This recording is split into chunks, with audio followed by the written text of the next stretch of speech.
আজকে একটা মজাদার স্পেশাল ফুলকপির রেসিপি দেখাবো, যেটা দিয়ে আপনি অনায়াসে কয়েক প্লেট ভাত খেতে পারবেন।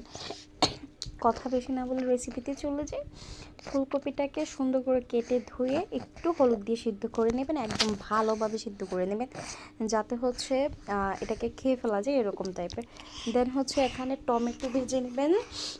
টমেটোটা হলুদ মরিচ লবণ দিয়ে সুন্দর করে তেলের মধ্যে ভেজে নিতে হবে। শুকনো মরিচও ভেজে নেবেন। দেন হচ্ছে কাঁচা পেঁয়াজ, কাঁচা ধনিয়া পাতা একত্রে সুন্দর করে মধ্যে সুন্দর করে একটাকে মেখে নেবেন, যাতে হচ্ছে একদম ভর্তা ভর্তা হয়ে যায় এবং একটা ফ্লেভার বের হয়ে যায়। এখন টমেটোটাকে যেহেতু আমরা একটু কালচে কালচে করে বেজেছি, সেটাকে হচ্ছে সুন্দর করে করে নেব আমরা।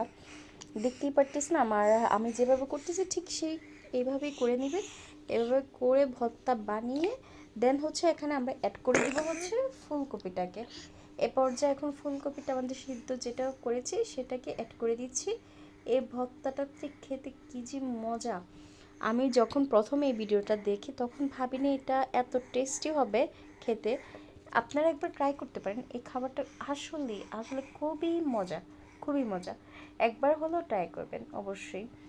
আর দেখতে যেমন লোভনীয়, খেতেও খুবই মজা, দারুণ টেস্ট।